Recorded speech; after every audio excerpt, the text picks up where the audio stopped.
Estamos en el marco del encuentro nacional que organizó la Universidad Industrial de Santander para conmemorar académicamente los primeros 20 años de la Constitución de 1991.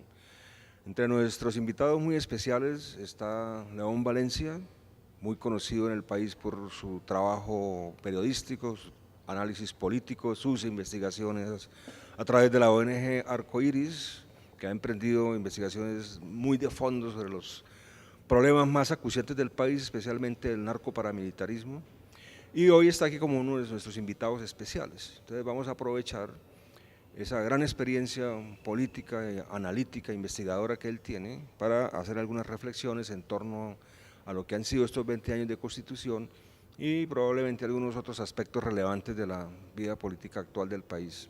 Primeramente, entonces, León, quiero darle la bienvenida. Nos encanta que usted venga a la universidad, nos comunique sus reflexiones, siempre profundas, ya muy maduradas y con mucha sabiduría, diría yo.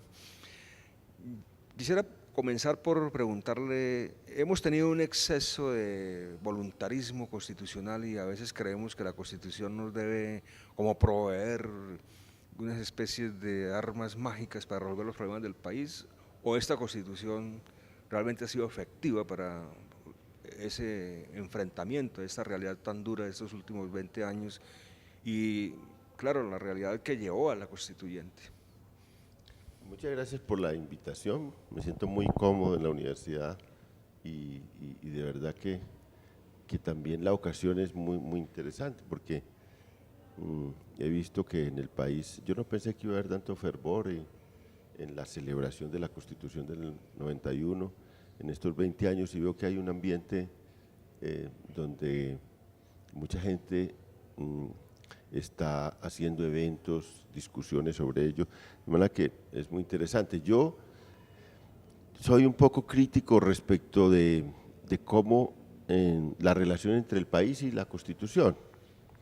Yo creo que la Constitución no ha sido obedecida en sus propósitos fundamentales, porque ¿cuál es realmente lo que está plasmado como propósitos fundamentales en la Constitución? Es la paz y la reconciliación del país. Se pensaba que con eso se podía conseguir la paz y la reconciliación del país, y también que se podía dar un salto en la democracia, en el pluralismo político, en la inclusión política. Era un texto constitucional para eso, y eso no se ha podido alcanzar. Entonces la pregunta es ¿por qué? ¿Qué pasó? ¿Está mal escrito, está mal planteado en la Constitución, o está bien planteado y no lo hemos podido aplicar? Y yo tengo la convicción de que no ha habido un sujeto político, una fuerza política o una coalición de fuerzas que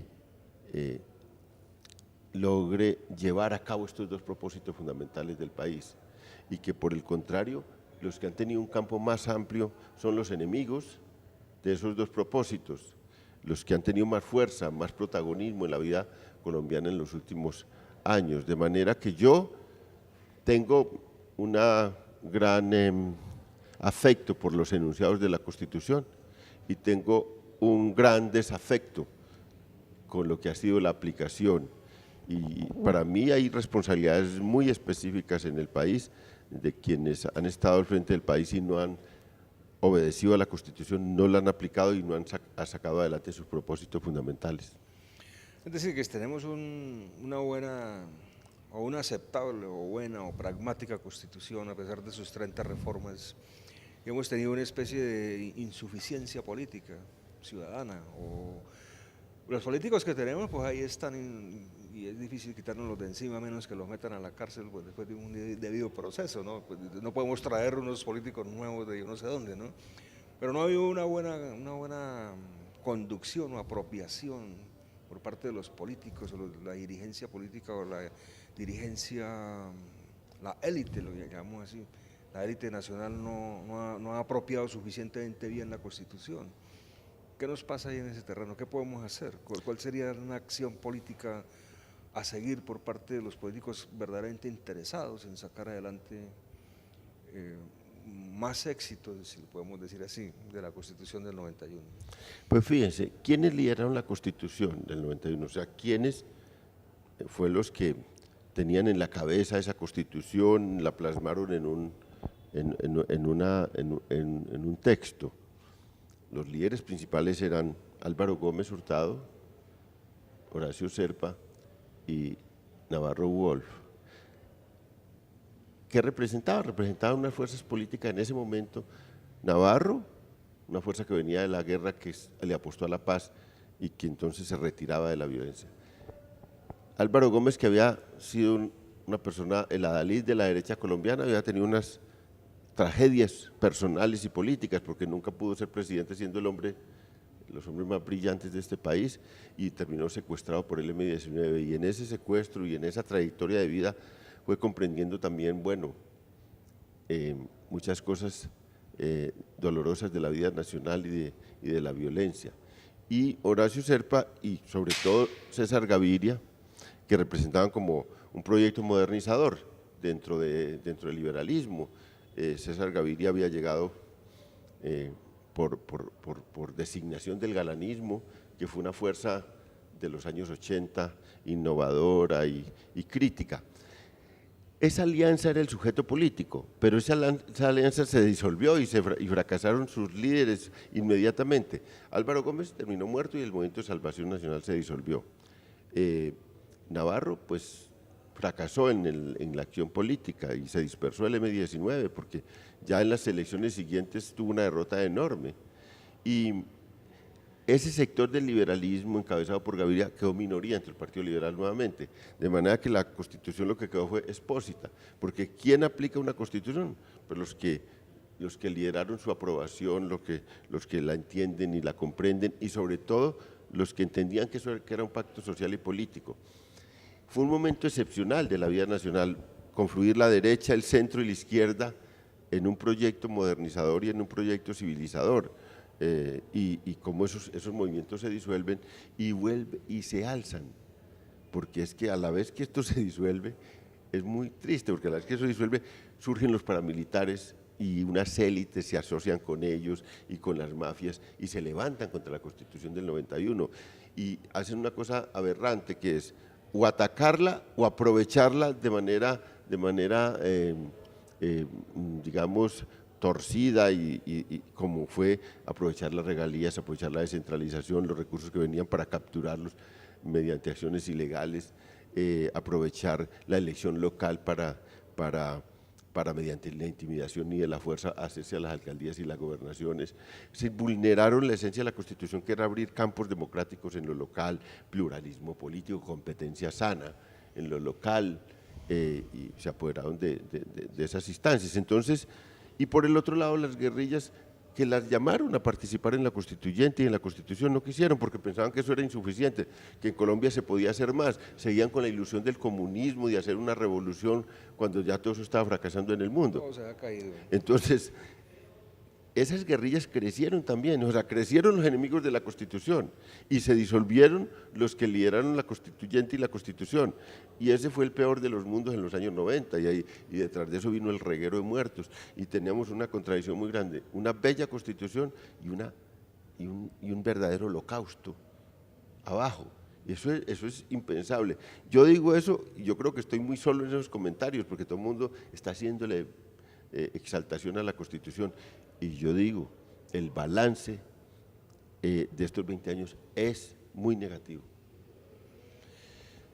Bueno, tenemos el balance en la política concreta es muy negativo, porque Sí. le decía, hablaba ahora hace un momento con el doctor Navarro, yo le decía, bueno, Colombia ha cambiado mucho la mentalidad, ha tenido conciencia por primera vez de que los derechos existen y que uno los puede apropiar y los puede exigir. Y tenemos un texto constitucional que plasma una carta de derechos inmensa.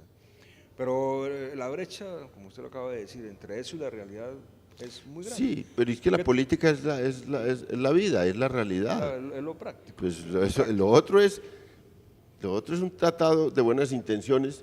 Sí, de derechos humanos tenemos todo, ¿no? Sí, no, y aquí, más lo violamos cada vez más, ¿no? No, y aquí es que somos muy sofisticados para producir normas y retórica política, pero muy poco, digamos, efectivos en la realidad. Y aquí hay unos mundos impresionantes que se contradicen y parecemos un palimpsesto donde por acá abajo hay unas cosas y arriba otras, pero esas cosas no parece que se incluyeran mutuamente. Y si borramos, llegamos a la Constitución del 86 y al echado de sitio nuevamente. Sí. Bueno, sería el retroceso total, pero alguna gente quiere, y ahí es la oposición, alguna gente querría que esa realidad dolorosa se reflejara otra vez en la Constitución. Digamos que la Constitución que más se aviene, digamos, a toda esa realidad perversa que sería la del 86, pero los que entonces, pues queremos la Constitución del 91 y no vamos a controvertirla por lo que dice, estamos controvirtiendo a los actores que tienen la obligación de llevarla a la práctica. bueno, la ciudadanía, ¿cómo percibe usted que la ciudadanía colombiana, cómo se ha apropiado esa Constitución o cómo ha exigido que se cumpla o hemos sido muy débiles en protestar o en exigir más o el terror y la violencia nos ha paralizado y no nos deja, como los europeos, no nos deja indignarnos, creo que el miedo nos tiene acogotados, digámoslo así? Aquí hay un problema de cultura política enorme. Aquí la gente en realidad se apropia muy poco del texto constitucional y de sus derechos y de sus deberes como ciudadano. En algunos aspectos que tienen una utilidad práctica a veces muy fuerte, pues se han apropiado y eso es muy bueno. Yo creo que la tutela ha sido como, oiga, aquí tengo una herramienta y me voy y la cojo. Y ha tenido una facilidad para cogerla. Del resto, porque es que uno puede hacer una encuesta en una ciudad o en una población pequeña, preguntarle a la gente por el nombre de los concejales y por qué hace un concejal. La gente difícilmente Yo he hecho el ensayo. ¿Quién es? Yo viví un año en Uruguay y uno puede hablar con los uruguayos, gente común y corriente, con el portero, conocen el nombre de todos los ministros. Pregúntele a cualquier ciudadano que quiere ser el ministro de tal cosa, porque vea las dificultades que tiene. No sabe, sí. No sabe. Es Ahora, hombre, Uruguay es un país pequeño, pero igual les pregunta a usted sobre sus deberes y sus derechos, y nosotros tenemos un problema de cultura política muy grande. Claro, entonces hay un tema de educación ahí, hay un tema de formación, hay un tema de difusión, hay un tema, y porque ha habido una relación perversa entre los políticos y la ciudadanía, porque a los que menos le interesa que conozcan las funciones verdaderas de un político es a los propios políticos, claro. Porque entonces lo que llevan, prácticamente la gente siente, muchos políticos, que la relación es una relación meramente perversa de usted me da su voto y yo le hago algún favor, pero nunca hay el esfuerzo, ni el legislador es el esfuerzo, mire, tengo estas leyes que voy a llevar allá, tengo estas leyes que le interesan a usted, y ese es el discurso, por ejemplo, de un senador y un representante de la Cámara. Ese no es el esfuerzo de un senador y un representante de la Cámara. El esfuerzo de un senador y un representante de la Cámara es cómo le saco algo al Estado para entregarle a este ciudadano por esta vía, cómo me hago de intermediario de unos intereses pequeños de los ciudadanos y para conquistarlos para las votaciones. Y yo creo que eso profundiza la incultura política colombiana. Bueno, muchos analistas y también algunos conferencistas aquí en este encuentro han dicho, bueno, la Constitución no es neoliberal, pero otros hemos dicho, bueno, no hay ningún artículo que diga que es neoliberal, pero el neoliberalismo se apropió de la economía del país y de la vida, incluso de la visión de la vida de la gente. Pues no es solamente en Colombia, sabemos que son convenios o son pactos mundiales o internacionales, pero esta Constitución realmente no podía oponerse o no podía exigir proyectos de gobierno que no hubieran ido tanto en detrimento de lo público como hemos visto hasta ahora, que quiere privatizar incluso hasta la educación superior o volverla con ánimo de lucro, no privatizada pero con ánimo de lucro, que es más o menos como lo mismo, ¿no? No podía la Constitución, según su criterio, o invocando el espíritu constitucional, pues hacer una oposición o por lo menos una mejor negociación. Es que hay dos cosas que no tocó la Constitución, que es, pues, las Fuerzas Armadas y meterle mano, digamos, porque digamos, armonizar economía con derechos, porque es que la Constitución es un tratado de derechos además muy ilusionador, y yo creo que algunos de los expertos en economía y críticos dicen que hay disposiciones, sobre todo de aperturistas y de exaltación del libre mercado, que luego contradicen todos sus derechos. Y yo creo que pues sí, es posible, digamos, si uno examina el texto, pero echarle también a la culpa al texto de lo que es el proceso tan grave de desigualdad, porque antes lo había y luego siguió existiendo esa grave desigualdad. Nosotros somos el cuarto país en el mundo Más desigual. más desigual, esa cosa impresionante, y el más desigual de América Latina. Y lo fuimos y tenemos unas tendencias porque hay una élite muy egoísta, y hay una élite muy ostentosa de la riqueza, y hay una élite, pues además, que se enriquece fácilmente y que poco laboriosa también, y que ha hecho cosas con los recursos muy detestables. Y seguramente hay un balance crítico, pero bueno, la democracia, ¿en qué consiste? Dice alguien. La democracia separa poderes y protege derechos. Ese es el tema. Y yo creo que lo hizo bien la Constitución del 91 en eso, separar poderes y proteger derechos. Y han intentado y ha resistido los embates que han hecho para quitar derechos y suprimir separación de poderes. Y el mayor manotazo que le hicieron a la Constitución en temas de separación de poderes fue la primera reelección y luego el intento de una segunda reelección. Ese es el manotazo más grande a la separación de poderes, y era una cosa vertebral contra el texto de la Constitución. Y luego siempre ha habido tratar de arañarle derechos. Todas las ofensivas contra la tutela son impresionantes. Y yo creo que esas fuerzas a veces han fracasado en eso, a veces han triunfado. Le impresiona a uno que no hayan triunfado mayormente sobre el texto de la Constitución, porque han triunfado en la realidad. Es que este país es un país de derechas, y eso no es solo las élites, es que la gente, y la gente es de derechas. La gente progresista en Colombia es una minoría, y eso es la triste verdad. Y la gente, ¿dónde tiene el expresidente Uribe mayor apoyo? Los estratos unidos, los pobres. Apoyan a este señor que es el mayor, digamos, adalid de la concentración de la riqueza, de la ostentación de la riqueza, de la corrupción, porque es un terrateniente de lo más tradicional de este país. Y sus amigos y su gente y su grupo, bueno, el respaldo fundamental de él está en ese mundo ganadero, que es un mundo, que es el mundo más depredador.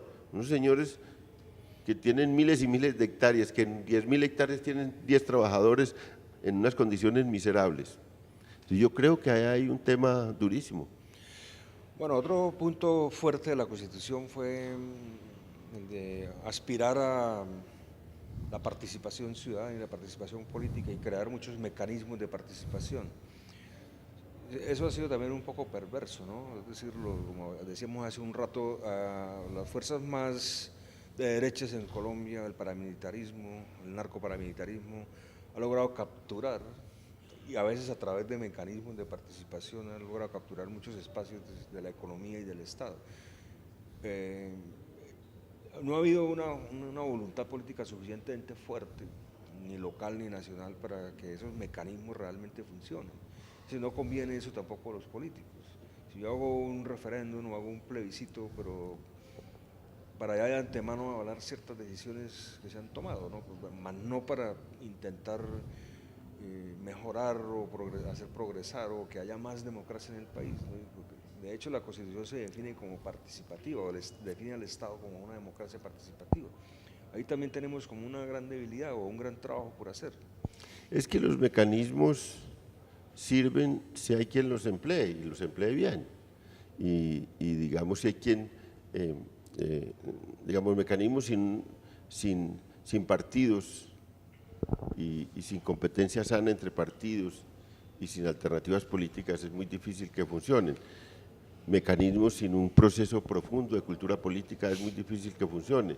Y aquí faltan esas dos cosas, partidos y fuerzas. Cuando se empieza a construir un partido, porque además no hay una cultura política muy precaria en la construcción de partidos, y sin partidos políticos que jalonen ciudadanos, que ofrezcan alternativas, que empleen esos mecanismos y lleven a la ciudadanía esos mecanismos a participar con criterio, es muy difícil. Y bueno, aquí creamos un elemento, digamos, civilizador siempre y un momento jalonador. Hay dos movimientos jalonadores, digamos, en la democracia moderna de la participación. Una es la socialdemocracia y otro el populismo, como procesos. La socialdemocracia que logró que las masas obreras europeas ingresaran a la política de manera masiva, y el populismo que lo hizo en muchos lugares de América Latina. Y aquí no tuvimos ni socialdemocracia ni populismo, porque el populismo murió con Gaitán, que fue el único pues que logró también jalonar una masa a la participación política, y jalonarla con un caudillo, pero con movilizarla con una idea política, una idea sobre todo de dignificación de la participación. A mí me impresiona, por ejemplo, el populismo, y uno dice, bueno, ¿cuál es el rasgo venezolano en este momento? Ese señor es un señor populista, pero fíjate que en este momento, en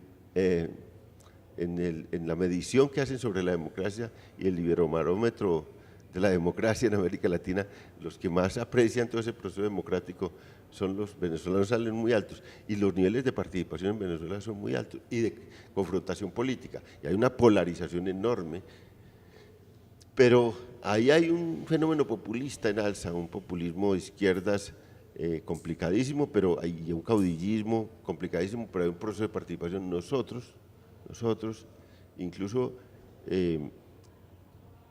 el populismo de derechas que tuvimos recientemente en el presidente Uribe tenía unos procesos muy precarios de participación política, porque era también muy clientelar, era menos movilización por ideas que una cosa clientelar a través de una telaraña, digamos, de beneficios del Estado. Bueno, y para terminar, León, ¿dónde cree usted que están las fuerzas más adversas hoy para la Constitución del 91? Es decir, ¿qué sectores sociales o qué políticas son las que tratarían de frenar? Yo creo que no lo van a frenar, puede que lo desvirtúen un poco, si siguen haciendo más reformas como la regla fiscal o la sostenibilidad fiscal, pero ¿qué posibilidades de logros pragmáticos que mejoren la vida social y política del país se puedan esperar por un lado de la Constitución y por otro lado de los movimientos políticos, de los partidos políticos? ¿O estamos condenados a...? No, aquí necesitamos dos pactos para aplicar la Constitución del 91. Yo no creo que es posible derrotarlas por la vía militar o la confrontación, no. Yo creo que necesitamos dos pactos. Un pacto con la extrema derecha, pacto para que respeten la Constitución, para que tomen distancia de la ilegalidad y la violencia, porque es una extrema derecha totalmente ilegal y violenta. Y necesitamos un pacto con las guerrillas, que se reconcilie con la democracia la extrema derecha, y que el Estado y las guerrillas se reconcilien.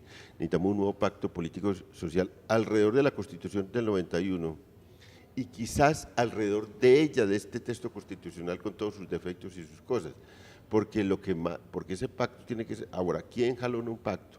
¿Quién le pone freno a uno y al otro? ¿Y quién logra imponer un pacto político? Pues un centro civilista, una coalición de fuerzas de izquierda y derecha civilistas, que digan, oiga, vamos a sacar la violencia a la política, que digan, oiga, vamos a tratar de meterle mano a la grave desigualdad social, que diga vamos a modernizar este país y que vamos a utilizar las riquezas, porque es una cosa impresionante. En Europa, yo estuve ahora hace como 2 meses en Europa y ya piensan que nosotros hacemos parte de una tercera camada de países emergentes. Pues es que nosotros vamos a producir en 4 años 1.500.000 barriles de petróleo. Vamos a duplicar y triplicar la producción de carbón, la de oro. Nosotros vamos a tener unos recursos, es lo que llaman la locomotora, es una cosa verdadera. Y ahí se está explorando este territorio, este país. Y entonces, si se utiliza como se ha utilizado hasta ahora esa riqueza, pues eso termina en una cosa más trágica que desarrollo. Y necesitamos un centro político civilizador y un pacto con la extrema derecha, un pacto con las guerrillas para sacar este país adelante. Bueno, esa inmensidad de recursos requiere unos proyectos educativos o de formación de una masa crítica. ¿Usted cree que tenemos la suficiente cantidad de científicos, de ingenieros, de pensadores del país, no solamente técnicos, para poder aprovechar esa locomotora? No, es que, mire, incluso porque ya cuando se dice, oiga, es que la izquierda no tiene alternativas, o es que no hay alternativas en su conjunto, eso es una mentira, digamos. Hay 2 cosas que son las que generan, digamos, las desigualdades y los procesos de las distancias en la sociedad. Uno es la educación. Si no hay educación de calidad y de igual para todos, si no hay educación masiva para todos, si no se utilizan los recursos digamos, los países desarrollados están invirtiendo el 25% del presupuesto en educación y esa es la apuesta fundamental. Y otra cosa que dicen los que ya están claro de que no hay posibilidad de abolirla o que el ideal no es abolir el mercado y la propiedad privada, dice hay que meterle mano a la herencia, a las herencias, que las herencias crean desigualdad, porque pues una gente llega, nace y con el solo hecho de nacer ya tiene unas riquezas inmensas. Ya tiene asegurado. Entonces, meterle la mano a las herencias, regular las herencias, limitar las herencias y hacer redistribución de herencias y al mismo tiempo poner al ciudadano en igualdad de condiciones frente a la educación. Eso es una cosa clave. Bueno, León, le agradecemos inmensamente que haya venido a este encuentro y a esta entrevista. Muy amable de su parte y ojalá nos visite con más frecuencia esta universidad. No, con mucho gusto. Muchas gracias por todo. Bueno.